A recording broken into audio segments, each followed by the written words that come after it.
ये जैसे state bank of India का चार्ट है आपके सामने, राइट। ये पूरा वो समय था दोस्तों जब हम लोग एक्यूमुलेट कर रहे थे, बढ़िया एकदम 61.8% रिट्रेसमेंट लेवल था।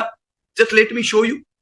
तो 61.8% से ये बार बार बाउंस होता था, पर एसबीआई में उम्मीद क्या थी कि ये यही रेंज में चलता जाएगा, राइट। ये इसका हाई लो है और ये इसका रेजिस्टेंस है, जिधर से बार बार घूमता है एसबीआई, बार बार इधर नीचे लेंगे ना ऊपर बेचेंगे, बराबर कि नहीं, यही सब काम चलता रहता था। अब ये जो लेवल्स थे, ये समय पे दोस्तों ऑलरेडी एसबीआई के एनपीए घट चुके थे, राइट। पुराने लोगों को अभी भी ध्यान होगा कि ये समय पे ऑलरेडी हम लोग अभी जैसे आपका मैप्मा इंडिया में कैसे हम ये ब्रेकआउट उम्मीद कर रहे हैं, वैसे एसबीआई में इस बार हम ब्रेकआउट उम्मीद कर रहे थे दोस्तों कि भाई अभी जो एसबीआई चलेगा ये रुकने वाला नहीं है। क्यों? क्योंकि फंडामेंटल देखे थे, देखो मार्जिन सुधरते जा रहे हैं, एनपीए गिरता जा रहा है, धंधा बढ़ता जा रहा है, तो प्रॉफिट तो इनके बड़े आने की उम्मीद है, तो ये ब्रेकआउट तो तोड़ेगा ना। तो ये एडवांस में एस्टिमेट कैसे हुआ दोस्तों? अगर खाली हम चार्ट देखते तो यहां पे बेचते। मेरे को अभी भी याद है जब इसने ब्रेकआउट दिया, वो समय पे बहुत से लोग फंसे थे, क्योंकि लोग फ्यूचर को सेल करके बैठे थे। उनकी किताब में क्या था, हर बार इधर आएगा एसबीआई तो गिरेगा, पर वो किताब में फंडामेंटल का तो नाम ही नहीं था। तो लोग यहां कौन फंसे, जो फ्यूचर बड़ा सेल करके बैठे, उनको लगा ये हर बार गिरता है, मैंने इधर कम बेचा, इधर कम बेचा, इस बार तो मैं बड़ी क्वांटिटी बेचूंगा। और फिर क्या हो गया दोस्तों, ट्रैप हो गए, राइट। कॉल सेल करके बैठे, क्या हो गए, राइट। ये दोस्तों घटना जब ऐसी घटती है कि जब आपका शेयर ब्रेकआउट होता है तो इन्वेस्टर को कुछ समय तक हजम नहीं होता, उनको लगता है नहीं बाद में गिरेगा गिरेगा, ये नहीं चलने वाला है। पर आपके फंडामेंटल ये कहते हैं कि कंपनी का धंधा कंसिस्टेंट बढ़ रहा है, तो ये तो इनके वैल्यूएशन आते जाएंगे दोस्तों। इसी समय पे एक अपना टारगेट बना कि चलो आने वाले कुछ सालों में हम एसबीआई में 1000 का भाव तो देखेंगे। देखो ये यहाँ पे लिखा हुआ है मैंने एडवांस में, तो मैंने आपके सामने बनाया। कैसे बनाया दोस्तों? मैंने एक्सटेंशन का इस्तेमाल किया, राइट। दोस्तों ध्यान से सुन लो इस बात को।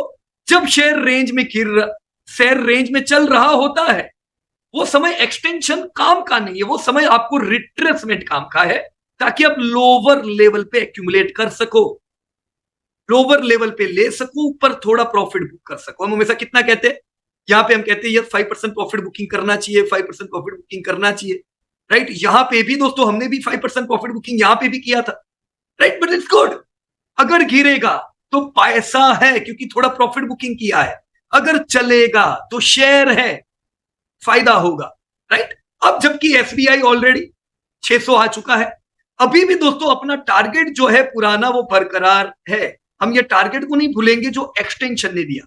पर हमेशा ये याद रखो दोस्तों कि आपके आपके जो टारगेट यही है 1000 के, पर आपका शेयर दोस्तों सीधी रेखा में नहीं आएगा, राइट। देखो शेयर ने क्या किया, let me delete this line, ये लाइन को मैं डिलीट कर देता हूं।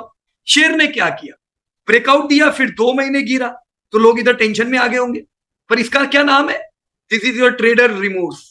गिरावट में पुराने रेजिस्टेंस पे सपोर्ट लिया, बढ़िया सी रैली, वापस दोस्तों 7 महीने नहीं चला, फिर रैली, अभी पिछले कुछ महीनों से नहीं चल रहा है, नो नीड टू वरी।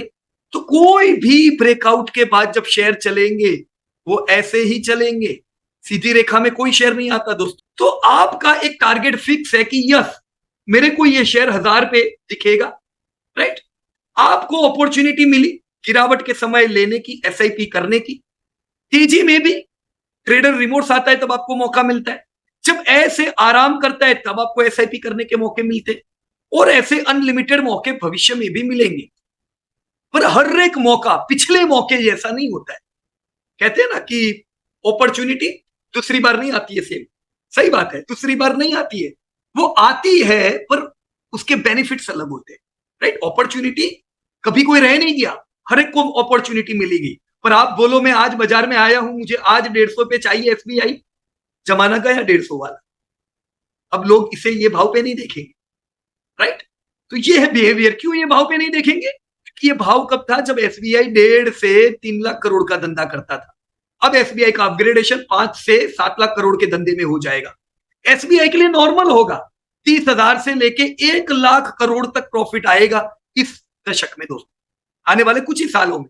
तो अब ये एक रेंज हो गई आपकी, ये रेंज पे एसबीआई कितना कमाती थी दोस्तों, 5 से लेके 25,000 करोड़। अब एसबीआई के प्रॉफिट 30 से लेके लाख करोड़ हो जाएंगे, तो आप बोलो ये भाव नहीं आएंगे। सो ऐसे ही दोस्तों शेयर चलते हैं। अब रैली बढ़िया क्यों मिलती है? क्योंकि आपके सेल्स बढ़ते हैं। तो ऐसी इंडस्ट्री में होंगे जहां पे ग्रोथ ज्यादा अच्छा होगा, वहां पे बढ़िया रैली आएगी, जबरदस्त रैली आएगी।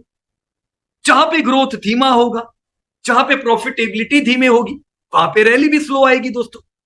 Alright, so we need to understand basic things of chart, है ना। हमने समझा सपोर्ट रेजिस्टेंस की दुनिया, हमने ये सीखा था बीओटी, काम की चीज है ना दोस्तों, बीओटी बड़े काम की चीज। हमने सीखा था लोअर लेवल पे 50, 100 मेमा, ये सारी रेंज है जिधर अपने को बाय करना चाहिए।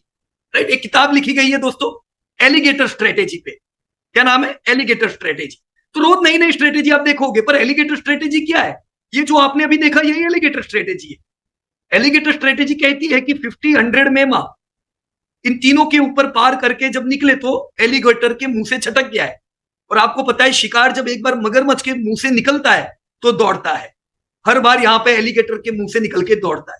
अभी हम एलिगेटर स्ट्रेटेजी बोले, हम गोल्डन रिट्रेसमेंट, गोल्डन ट्रायंगल बोले, हम इसे कोई और नाम दे, नाम अनेक मिलेंगे, हर कोई अपना नाम देगा।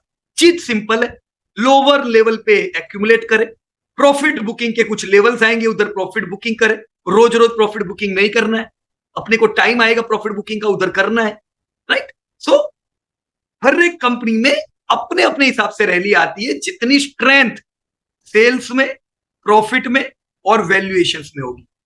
जितना ये दो चीज स्ट्रांग होगा और ये सस्ता होगा, उतनी ज्यादा रैली करेगी, बराबर ना। अभी जैसे गवर्नमेंट बैंक रैली कर रहे, क्योंकि ऐसा नहीं है गवर्नमेंट बैंक के सेल्स बहुत स्ट्रांग है, सेल्स उनके एवरेज है, प्रॉफिट बिल्कुल नहीं थे, लॉस में थे भी प्रॉफिट बढ़े, और वैल्यूएशंस बिल्कुल घटिया थे। ज्यादातर गवर्नमेंट बैंक आपको बुक वैल्यू पे मिल रही थी, तो रैली कर रहे, गुड। राइट, अब ये कितनी टिकेगी, कहां तक चलेगी, ये सब किस पे डिपेंड है? On your fundamental. ऑलराइट,